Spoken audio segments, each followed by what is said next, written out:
बिस्मिल्लाहिर्रहमानिर्रहीम। अस्सलाम वालेकुम। ट्रैवल सिस्टम यूट्यूब चैनल में खुश आमदीद। इस वीडियो में हम बात करेंगे कि दुबई में अक्सर लोग अपनी कंपनी बनाना चाहते हैं और डिफरेंट ट्रेड्स में काम करना चाहते हैं, डिफरेंट एक्टिविटीज़ उसमें ऐड ऑन करना चाहते हैं। तो बड़ी एक मशहूर कैटेगरी है LLC, ठीक है जी, लिमिटेड लाइबिलिटी कंपनी जिसको कहा जाता है LLC लाइसेंस।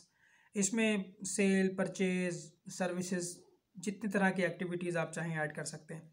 अब सबसे पहले तो ये होता है कि इनिशियली अप्रूवल लेनी होती है जिसकी कीमत 220 दरहम है, और ये दुबई इकोनॉमिक डिपार्टमेंट जिसको DED कहते हैं वहाँ पे एप्लीकेशन सबमिट होगी। 220 दरहम इसके चार्जेस हैं। उसके बाद जो ट्रेड नेम है वो आप उसकी फ़ीस होती है 720 दरहम, ठीक है। इसके अलावा मेमोरेंडम ऑफ आर्टिकल्स अटेस्टेशन 1800 दरहम इसकी फ़ीस होती है, जिसमें आपको एक स्पॉन्सर चाहिए जो कि 51% शेयर होल्डर होगा और 49% शेयर्स आपके होंगे। इसके अलावा ड्राफ्टिंग होती है, तमाम पेपर्स की ट्रांसलेशन होती है अरबिक में, कॉन्ट्रैक्ट साइन होता है, कॉन्ट्रैक्ट बनाया जाता है, इसको LLC कॉन्ट्रैक्ट कहते हैं। 600 दरहम इसकी फ़ीस होती है। अब आ जाते हैं हम लाइसेंस फ़ीस पे। DED की जो फ़ीस है वो तकरीबन 10,000 है अप्रॉक्सीमेटली। स्पॉन्सर का खर्चा रखें, वो डेफिनेटली सैलरी लेगा आपसे सालाना 15,000 से लेके 30,000 दरहम तक सालाना वो आपसे सैलरी लेगा। लाइसेंस की जो फ़ीस है वो आपको एनुअली पे करनी है, 5,000 से 6,000 इसका खर्चा होता है, डिपेंड करता है कौन कौन सी एक्टिविटीज़ आपने ऐड ऑन की हैं। इसके अलावा टेनेंट एग्रीमेंट होगा, ऑफिस लेंगे आप, उसका साल का खर्चा है, जो आपकी जारी बनेगी उसके डॉक्यूमेंटेशन है, लीज एग्रीमेंट बनेगा, 10,000 दरहम उस पर खर्चा आएगा। ऑफिस एक आपने कमर्शियल एरिया में लिया है तो 40,000 से 50,000 दरहम सालाना उसका खर्चा आएगा। अब लोग कहते हैं जी अरबी नाम के साथ साथ हमें अंग्रेज़ी नाम भी रखना है, तो उसकी भी आपको अप्रूवल लेनी पड़ती है जो कि 2,000 दरहम एक्स्ट्रा पे करना होता है। अब ओनर का वीज़ा लगा लें आप, राउंड अबाउट कोई 7 to 8,000 का वो लगा लें, फिर आपको कुछ वीज़े मिलेंगे। आपका आपने लोगों को भी हायर करना है, 10-12 वीज़ों का कोटा आपको मिलेगा, आपका लेबर कार्ड, इमिग्रेशन, ये सारी चीज़ें मिला मिलू के जो कॉस्ट निकलती है वो 1,00,000 दरहम आपका ख़र्चा आता है इसके ऊपर। इसके अलावा सम केसेस जो होते हैं उसमें बैंक गारंटी भी रिक्वायर्ड होती है।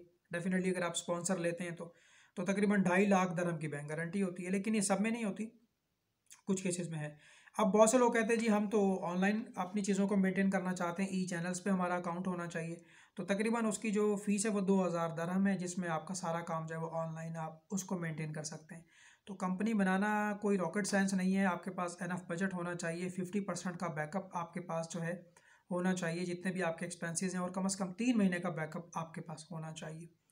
तो हर काम के लिए पैसे चाहिए, ऑफिस लेना है उसके लिए पैसा चाहिए, स्टाफ हायर करना है उसके लिए पैसा चाहिए, वीज़े निकलवाने हैं उसके लिए पैसा चाहिए, इंग्लिश नाम अप्रूव करना है उसके लिए पैसा चाहिए, इनिशियली जो फ़ीसें होती हैं उसके लिए पैसा चाहिए। और सबसे इम्पॉर्टेंट चीज़ ये है कि फिर आप पहले दिन ही आपकी इनकम स्टार्ट नहीं होगी, आपके पास कम से कम 3 महीने का बजट होना चाहिए। तो ये सारी चीज़ें हैं। तो इसमें एक एक ऐसा शख्स जिसके पास 3 से 4 लाख दरहम की एक अच्छी इन्वेस्टमेंट है तो वो बड़े इत्मीनान तरीके से काम शुरू कर सकता है। वैसे तो बहुत सारे लाइसेंस हैं, ट्रेड लाइसेंस है, कॉमर्स लाइसेंस है, ऑनलाइन लाइसेंस है, बहुत सारे हैं, बहुत कैटेगरीज हैं। अब ये देखना है कि आपने कितनी एक्टिविटीज़ में काम करना है, जितनी एक्टिविटीज़ ऐड करते जाएंगे उसी हिसाब से आपके खर्चे बढ़ते जाएंगे। एक मैंने वीडियो बनाई थी 3 दिन पहले कि आपने अगर दुबई में ट्रैवल एजेंसी खोलनी है तो उसका कैसे सेटअप होगा, वो आप मेरे चैनल में जाके देख सकते हैं। बहुत से लोग ट्रैवल एंड टूरिज़्म में आना चाहते हैं, तो वो चाहते हैं कि क्योंकि वो एक ऐसा हब है जहाँ पे लोग आते हैं सैर व सियाहत के लिए, तो वो आप वीडियो ज़रूर विज़िट कीजिएगा, ठीक है जी। और इनिशियली मैं आपको रिकमेंड करता हूँ कि अगर आपने तजर्बा लेना है तो 2 साल आप वीज़ा लेके वहाँ पे किसी के पास काम करें, वहाँ की मार्केट को देखें, जाँचें, समझें, और जो काम आप शुरू करना चाहते हैं उसी में आप पहले तजर्बा हासिल करें। अदरवाइज़ आपके पैसे के डूबने के चांसेस बहुत ज़्यादा हैं, क्योंकि वहाँ पे जो बात होती है पैसों में होती है डेफिनेटली।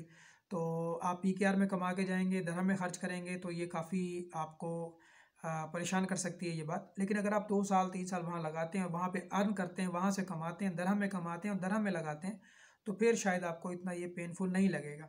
बहरहाल फैसला आपने करना है। मैंने आपको थोड़ी सी कॉस्ट कैलकुलेशन बताई है, वक्त के साथ साथ ये ऊपर नीचे इसकी प्राइसेस हो सकती हैं, लेकिन इनिशियली रफली 1 लाख दरहम का आपके पास जो बजट होना चाहिए। टेक केयर, अल्लाह हाफिज़।